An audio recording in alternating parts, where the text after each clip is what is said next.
Guerreiros da minha banda, esse aqui é o juiz Majid Lawar, que na última semana, aqui nos últimos dias, ganhou notoriedade na internet por um caso aqui bem brasileiro mesmo.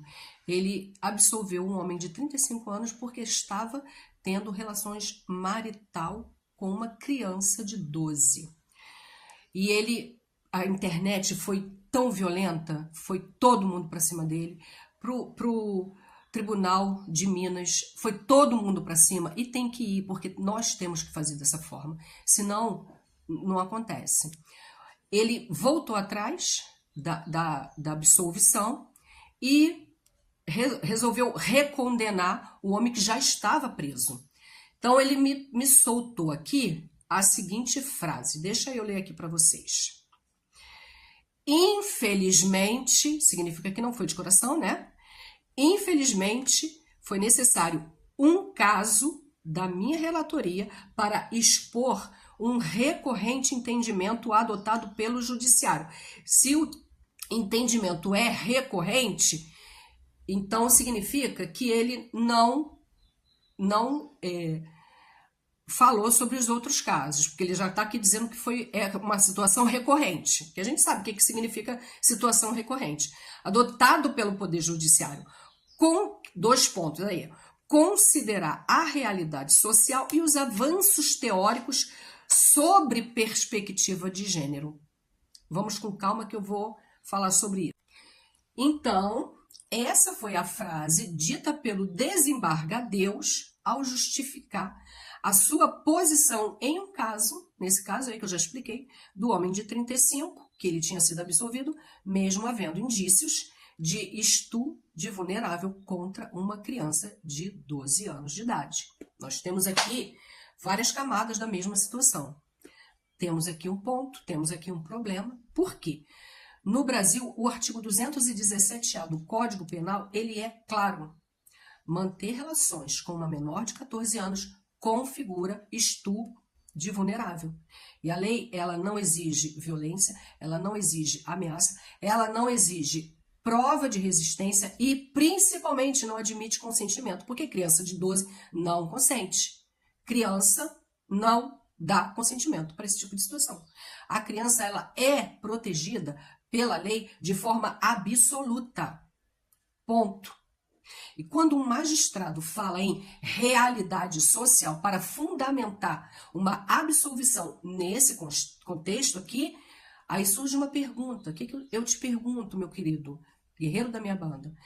Que realidade social é essa que pode se sobrepor à proteção integral da infância? Qual é a realidade social? É união estável?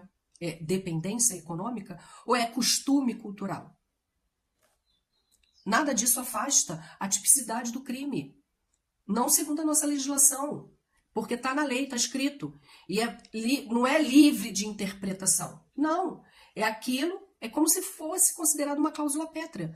Ao invocar avanços teóricos sobre perspectiva de gênero, a fala soa ainda mais paradoxal.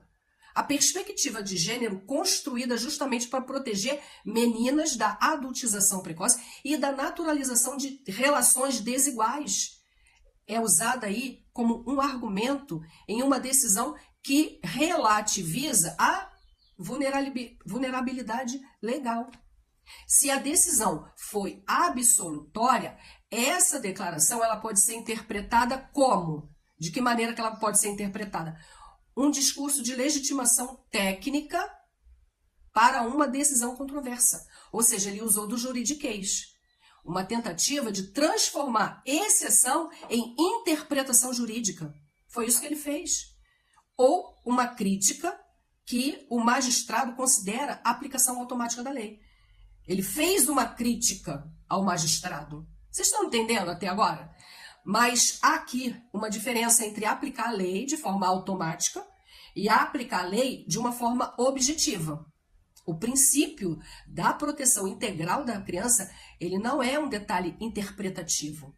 Ele está na Constituição, ele está no Estatuto da Criança e do Adolescente e prevalece o que está escrito ali, porque é lei e ele é desembargador, ele estudou para saber isso. Quando o judiciário começa a flexibilizar aí a vulnerabilidade legal com base em a realidade social, porque ele tem dinheiro, ele pode sustentar, não. Ele está aí abrindo um precedente perigoso, perigosíssimo, o de permitir que contextos culturais ou afetivos relativizem direitos fundamentais. Que direito? Proteção. Essa criança tem direito à proteção. E eu vou te deixar aqui uma pergunta. A decisão protegeu a criança ou reinterpretou uma lei para acomodar um adulto? Ou até mesmo ele, que já apareceram aí várias denúncias sobre ele.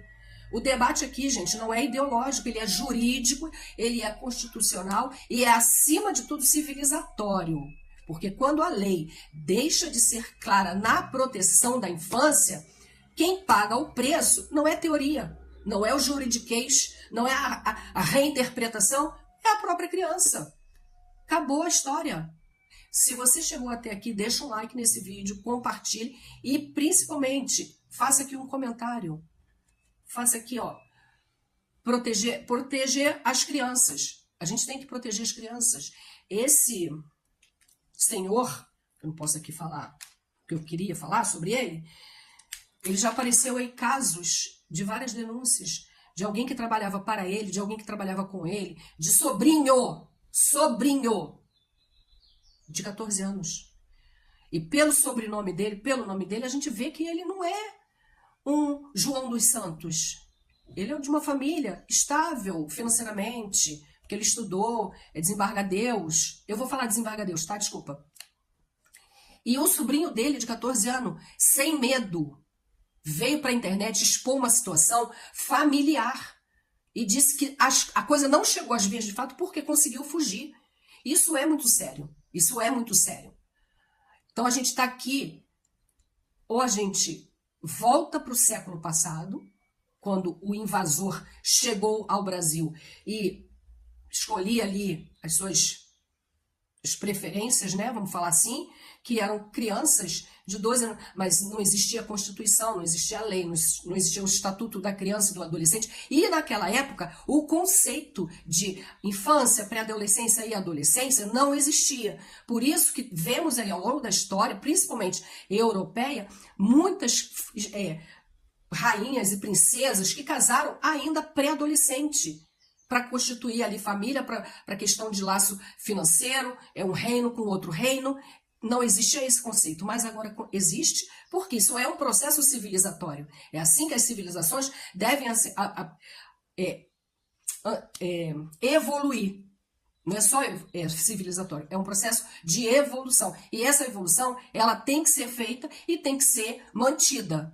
Nós já evoluímos nesse conceito, vamos continuar seguindo em frente. Entendeu? É sobre isso. Fiquem bem e aquele abraço. E daqui a pouco eu acho que eu vou conseguir soltar mais vídeos. Um abraço.